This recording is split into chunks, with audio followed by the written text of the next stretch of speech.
Bonjour. Aujourd'hui, à Justice pour tous, on vous propose un appel d'une décision de la Régie du logement auprès de la Cour du Québec.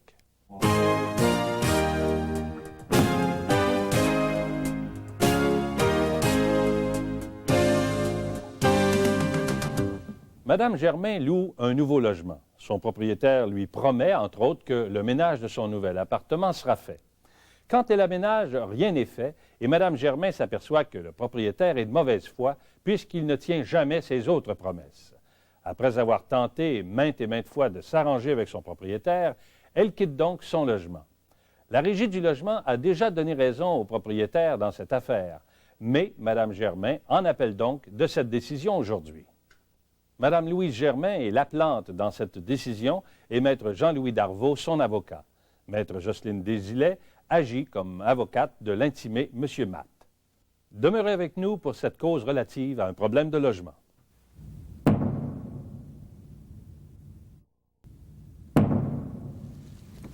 Silence, tout le monde debout. La Cour du Québec, chambre civile présidée par l'honorable juge Gilles Trudel est maintenant ouverte. Veuillez vous asseoir. Bonjour, puis commencer l'enregistrement.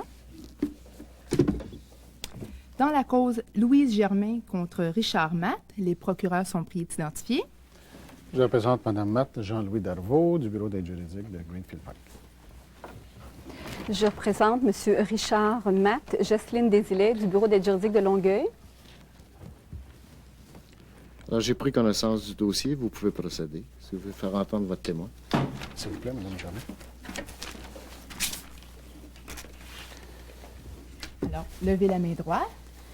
Vous affirmez solennellement de dire la vérité, toute la vérité, rien que la vérité. Dites « je l'affirme ». Je l'affirme. Quel est votre nom? Louise Germain, 10 300 rue Bruchézy à Montréal. Votre âge? 35 ans. Merci. Mme Germain, je voulais vous avancer un petit peu près du micro, s'il vous plaît, et vous adresser au tribunal quand vous répondez aux questions. Alors, le 15 mai 1993, vous avez bien signé un bail avec M. Matt, un bail qui devait commencer en juillet 1993 jusqu'en fin juin 1994. L'appartement du 3000 rue Ruelle, c'est ça, appartement Oui, 16? c'est ça. C'est exact, hein? Et quelles étaient les conditions du bail? 550 $ par mois, chauffé, pas éclairé, stationnement et salle de lavage inclus, puis il devait faire le ménage. Il devait faire le ménage? Oui, les planchers, vernis et puis la peinture. Ah oui. Vous êtes rentré à quelle date, finalement, dans le logement? Le 1er juillet. Le 1er juillet, vous êtes rentré, oui. Avez-vous quitté l'appartement avant le 30 juin 1994? Le 1er novembre. Vous êtes resté là à peu près 4 mois, 4 finalement. mois, c'est ça. Et dans quel état était le logement lorsque vous l'avez occupé? Bien, il n'avait pas fait ni les planchers, ni la peinture. Alors, qu'est-ce que vous avez fait? Bien, j'ai essayé de le rejoindre plusieurs fois, mais il n'était pas souvent là. Avez-vous essayé de le rejoindre? Oui, plusieurs fois, il n'était pas souvent là. Finalement, j'ai réussi à le rejoindre. Mais il a commencé à me dire que c'était pas ce qu'il avait dit, que c'était pas écrit dans le bail et puis qu'il voulait plus rien faire. La peinture n'a jamais été refaite? Ni les planchers. Vous demandez donc une diminution de votre loyer pour cette raison-là, c'est ça? Pour celle-là, mais pour d'autres aussi. Et d'autres raisons? Bien, la salle de lavage était inclue aussi dans le bail. Et c'est bien beau, ça, mais encore faut-il que la sécheuse fonctionne. Pendant 2 mois, monsieur le juge, j'étais obligée de me rendre à l'autre bout du monde pour faire mon lavage, transporter mes gros sacs. J'ai 3 enfants. Ça n'a pas été drôle. Ça m'a demandé des inconvénients, des déplacements, puis de l'argent aussi. Doit-on comprendre que l'utilisation de la salle à lavage était gratuite? Non, mais c'était moins cher qu'à la buanderie. Vous demandez aussi le remboursement de d'autres dépenses, dont celle faite pour un robinet de la cuisine. C'est bien ça? C'est bien ça. Vous aviez averti M. Matt de ce problème-là? Oui, je lui ai averti, mais il m'a dit qu'il arrangerait ça en revenant de vacances. Qu'est-ce qu'il y avait, votre robinet? Mais vous savez, il coulait, c'est ennuyeux. Vous savez, quand le soir, la nuit, là, il n'y a pas de bruit, nulle part. Vous entendez ça tomber une goutte, une après l'autre. Ça peut devenir un supplice d'entendre ça. J'en pouvais plus. Je lui ai parlé, mais il n'a rien fait. Il est parti en vacances? Il est parti en vacances, puis au bout d'une semaine, j'étais trop tannée, j'en pouvais plus. J'ai appelé le plombier. Appelez le plombier. Ça vous a coûté combien, le plombier? 220 de pièce et puis 30 de temps. Vous avez la facture, hein? Oui. Celle-là ici. C'est bien celle-là? Oui. OK, on va la déposer comme pièce. Payez un, s'il vous plaît. Alors, qu'a-t-il fait, le plombier? Bien, il a changé les robinets et puis il a changé le bec aussi parce que c'était vieux, c'était des vieux robinets. Alors, je me suis dit en même temps, on va en profiter pour changer ça. Et puis là, c'est tout beau, c'est tout moderne. Alors, vous demandez à la Cour le remboursement de ce robinet-là, c'est ça? Oui, c'est cela. Et enfin, vous demandez aussi une diminution, non seulement qu'une diminution du prix, mais aussi l'annulation du bail du 1er novembre 1993 en raison des bruits que les voisins faisaient. C'est bien ça? Ah ben ça a été l'enfer. L'enfer de juillet à novembre. C'est une famille de 4 qui reste en haut. 2 parents avec 2 ados qui écoutent de la musique forte. Puis des parents là, pas plus tranquilles non plus. Alors, vous imaginez que ça a été très difficile. Ils ont l'air sourds, ces gens-là. Vous êtes allé les voir, les voisins? Ben oui, je suis allée les voir. Quand je leur ai parlé, ils n'avaient pas l'air sourds, mais ils n'ont pas eu l'air de comprendre. Du bruit, le jour ou le soir? Ou... Du bruit le jour, le soir, à midi, à minuit. Et mettez-en du bruit, il y en avait tout le temps. La nuit? La nuit, après 11 heures, très souvent. C'était pas insonorisé, les meubles, là. Alors, nous, on avait de la misère à dormir. Puis ces gens-là, ils vivaient la nuit. Je sais pas ce qu'ils faisaient. Ils avaient l'air de prendre un coup. Ils riaient, ils marchaient avec leurs gros talons. Puis du bruit. Toutes sortes de bruits, là. Est-ce que vous en avez parlé au propriétaire? Bien sûr que j'en ai parlé. Moi, quand j'ai quelque chose qui va pas, je le dis. Je suis pas gênée, je le dis. Avez-vous noté des changements après ça? 2 ou 3 jours après, oui, mais après, ça a recommencé. Enfin, qu'est-ce que vous avez fait? J'étais tannée, je suis partie, j'ai quitté, déménagé. Salut, bonjour, j'en pouvais plus, monsieur le juge. C'était quelle date, ça? Le 1er novembre 1er novembre, vous 93. avez quitté. C'est votre témoin. Bon, Madame Germain, est-ce qu'il a été question du ménage, peinture et plancher quand vous avez négocié le bail en mai 93? Ben oui. Est-ce que c'est écrit dans le bail? Non, monsieur Matt m'a dit que c'était pas nécessaire, que je pouvais me fier à lui. Et puis, est-ce que c'était si sale que ça dans l'appartement quand vous êtes arrivé? Non, mais c'est pas la question. N'est-il pas vrai, au contraire, que le logement était en très bon état quand vous en avez pris possession? Écoutez, il y a au moins une personne qui a vécu 1 an dans certains avant moi. La différence de prix entre l'utilisation de votre salle de lavage puis la buanderie, c'était combien? C'était 75 sous en bas et puis 1,25 à la buanderie. Puis quand vous dites que la buanderie est à l'autre bout du monde, vous n'en connaissiez pas une plus près que ça? Écoutez, je vous dis l'autre bout du monde, c'est au coin de la rue, mais pour moi, ça m'apparaît l'autre bout du monde. J'ai des gros sacs à transporter avec 3 enfants. Si j'ai pas d'auto, moi, pour transporter ça, c'était intolérable. C'est pour ça que je dis ça.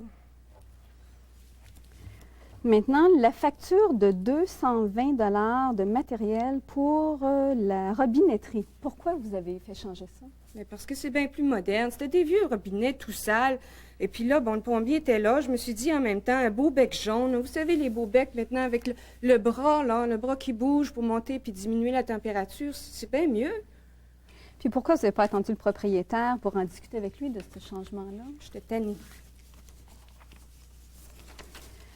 L'avez-vous avisé, M. Matt, concernant votre départ du logement au mois de novembre? Non, j'ai sacré mon camp. J'en pouvais plus, monsieur le juge. C'était intolérable. Je pouvais plus vivre là. Je dormais plus. Je suis partie.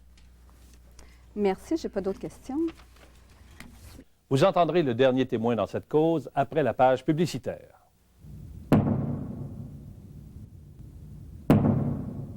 Voyons maintenant la suite de ce procès avec le témoignage de M. Matt.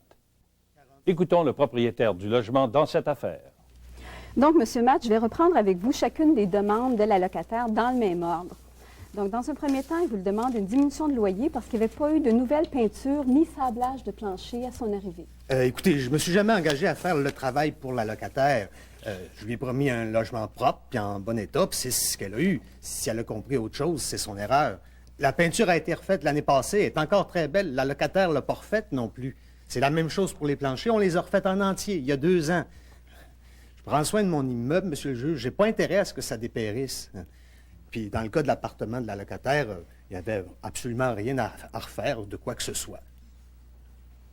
Puis, concernant la salle de lavage, maintenant? Bon, effectivement, au mois de juillet dernier, pendant le congé de la construction, la sécheuse a brisé. Fait que ça n'a pas été facile de trouver quelqu'un pour la réparer. Finalement, j'ai trouvé quelqu'un, mais cette personne-là m'a dit qu'elle n'était pas réparable. Il fallait donc la remplacer. Mais il y a eu un délai d'1 mois parce que mon fournisseur en avait plus en stock. C'est des sécheuses de type commercial, c'est bien difficile à trouver. Puis le robinet de la cuisine de la locataire. Ça, je me rappelle pas du tout que la locataire m'en ait parlé. La seule chose que j'ai su, c'est quand elle est arrivée avec la facture de 250$ pour se faire rembourser. J'ai refusé catégoriquement. Si elle veut se payer du luxe avec de la robinetterie moderne, c'est sa responsabilité. Je vous demanderai maintenant de décrire à la Cour ce qui s'est passé au sujet des plaintes pour le bruit. Ben ça, c'est un problème insoluble. La famille Arsenault, c'est vrai, ils sont bruyants. Mais ils ont 2 ados. Vous le savez, monsieur le juge, c'est pas facile de faire baisser leur musique heavy metal à 2 ados. Fait que, il faut bien qu'ils vivent quelque part. J'ai déjà tout expliqué ça à la locataire. Est-ce que vous avez perdu des mois de loyer après le départ de la locataire? Ben oui, évidemment. Elle est partie au début de novembre, au début de l'hiver. Ça fait 9 mois de loyer à 550$, 4 950$ qu'elle me doit. Merci. C'est votre témoin. Monsieur Matt, lors de la signature du bail, n'avez-vous en aucun moment discuté de l'état du logement? Oui. Que le logement avait besoin d'être rafraîchi? Ah non, maître, c'est pour ça que je voulais dire, le logement est en bon état. Vous avez jamais offert un ménage lorsque vous signez des baux? Oui, ça arrive des fois quand le logement est vraiment mal propre. Si mal propre que ça? Des fois, ça aide à faire un ménage, ça aide à faire signer un bail. Mais dans ce cas-là, c'était pas question de faire le ménage, tout était bien beau, tout était bien correct. Vous affirmez, Monsieur Matt, solennellement, que vous n'avez jamais été informé que le robinet de la cuisine coulait? Non. Vous avez maintenant un beau robinet? Ah oui, il est très beau. Il est beau, hein? Quelle démarche avez-vous réellement fait pour tenter de relouer ce logement-là, M. Matt?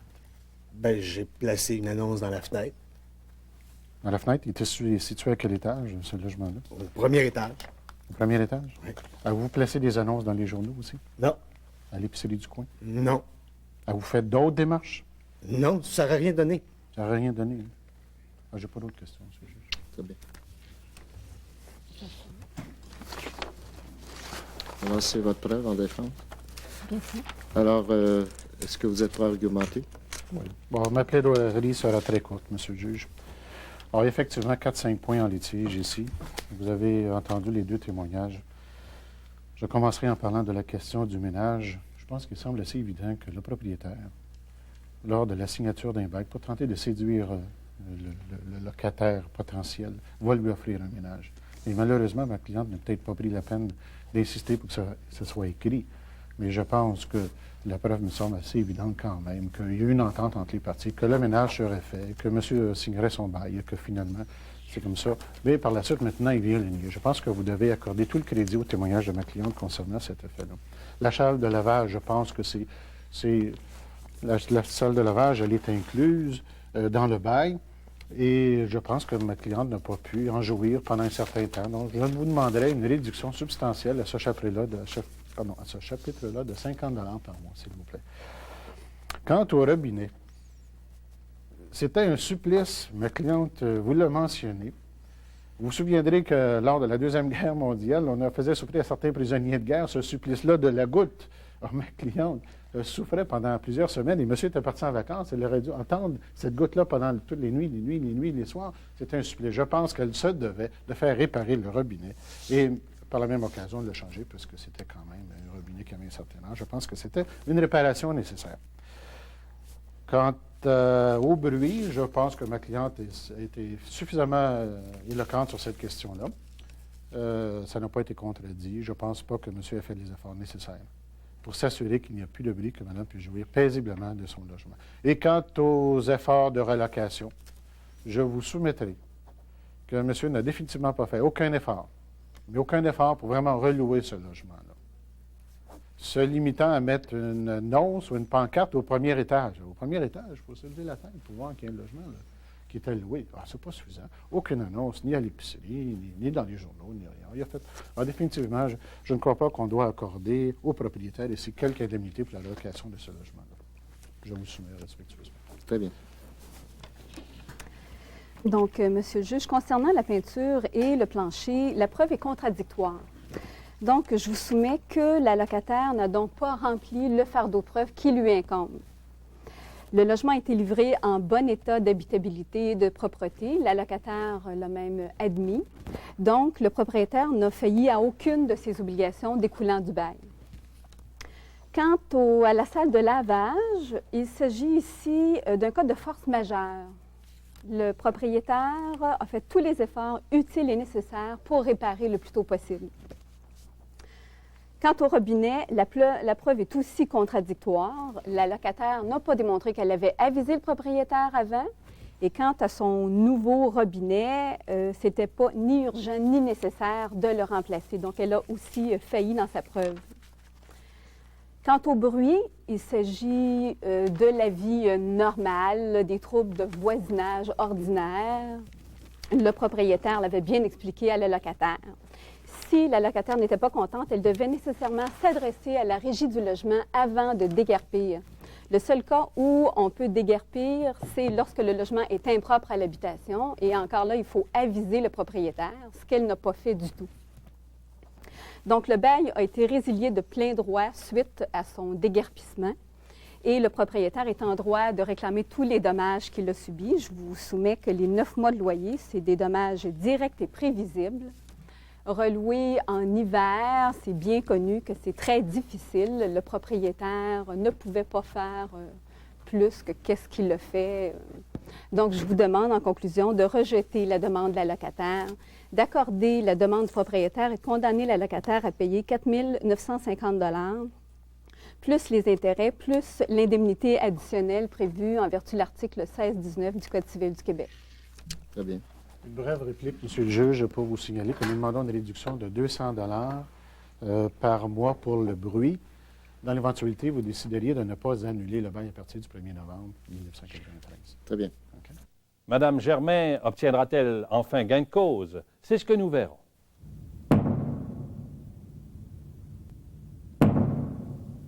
Au tour de l'honorable juge Gilles Trudel de nous faire part de sa décision. Alors, je suis prêt à rendre jugement. Alors, il s'agit d'un appel d'une décision de la Régie où 2 demandes avaient été réunies. Une demande du propriétaire pour réclamer les 9 mois de loyer, puisque le bail était de 12 mois, et une demande de la locataire pour diminution de prix, des dommages pour le robinet. Et les diminutions de prix, c'est pour ne pas avoir eu l'usage de la sécheuse et d'avoir eu du bruit incessant. Il y a donc de multiples demandes. Nous devons donc les prendre une après l'autre. En ce qui concerne la laveuse sécheuse, il est exact que c'est inscrit dans le bail qu'elle en avait l'usage dans l'appartement. En conséquence, elle a dû aller à l'extérieur parce que elle ne fonctionnait pas et se déplacer avec des inconvénients de transporter les sacs. À ce titre, c'est une obligation du propriétaire. J'accorde une réduction de loyer de 25 $ par mois. En ce qui concerne le robinet, c'est peut-être exact qu'il coulait et que ça causait des problèmes et ça l'importunait, mais par contre, elle n'avait pas à le faire remplacer par un robinet de luxe. Une simple réparation aurait été suffisante. Alors, je n'accepte pas la preuve sur ce point et je ne donnerai pas ce montant à la locataire. En ce qui concerne la peinture du logement et le polissage des planchers, ce n'est pas inscrit dans le bail. J'ai une version du propriétaire qui dit qu'il ne s'est jamais engagé à le faire. Et j'ai une version de la locataire qui dit qu'au contraire, il s'était réellement engagé. Il est important de noter qu'il y a des lois pour l'application de la preuve. Celui qui réclame un montant doit le prouver, celui qui a le fardeau de la preuve. Je suis ici devant 2 versions contradictoires. La locataire me dit qu'il y a cet engagement-là et le propriétaire me dit qu'il n'y en a pas. Alors, si c'était... Il faut mettre à ce moment-là dans le bail les clauses lorsqu'on veut qu'elles soient respectées. Lorsque je suis devant 2 versions contradictoires, je ne peux accueillir cette demande-là. La preuve n'a pas été faite qu'il y avait un tel engagement. En ce qui concerne la diminution de loyer pour le bruit, j'ai une preuve hors de tout doute qu'effectivement, il y avait énormément de bruit. C'est d'ailleurs un interrogatoire hors cours d'un colocataire qui habitait à côté confirmait qu'il y a eu du bruit. Cependant, la locataire s'est fait justice elle-même en déguerpissant à la fin octobre. Il aurait fallu qu'elle demande la permission à la régie, quitte à demander des dommages. Elle ne pouvait pas déguerpir. Cependant, j'en tiendrai compte dans mon jugement, considérant qu'il y a eu un manque de jouissance des lieux importants étant dérangés par le bruit. Et à cet item, j'accorderai une diminution de loyer de 150 $ par mois. Ce qui fait donc, avec le non-usage de la chasseuse, 175 $ par mois. En ce qui concerne la demande du propriétaire, il est exact qu'elle s'était engagée pour un bail d'1 an. Cependant, et le propriétaire peut demander de respecter ce bail-là. Cependant, il n'a pas fait des efforts suffisants pour relouer et je ne lui accorderai que 2 mois de relocation au loyer diminué. En conséquence, si je fais le calcul, le propriétaire devra rembourser à la locataire une diminution de loyer de 175 $ pour 4 mois, soit la somme de 700 $. Par contre, la locataire devra rembourser au propriétaire 2 mois de loyer diminué, soit la somme de 750 $. Alors, si j'opère compensation entre ces deux sommes, la locataire doit rembourser au propriétaire la somme de 50 $. Alors, condamne la locataire à payer au propriétaire la somme de 50 $ avec l'indemnité additionnelle et les intérêts, le tout sans frais. Eh bien, en terminant, je vous invite à nous écrire pour obtenir une brochure explicative de la nouvelle loi de l'aide juridique. Écrivez-nous à Aide juridique, caisse postale 123, Complexe des Jardins, Montréal. Bonne semaine à tous.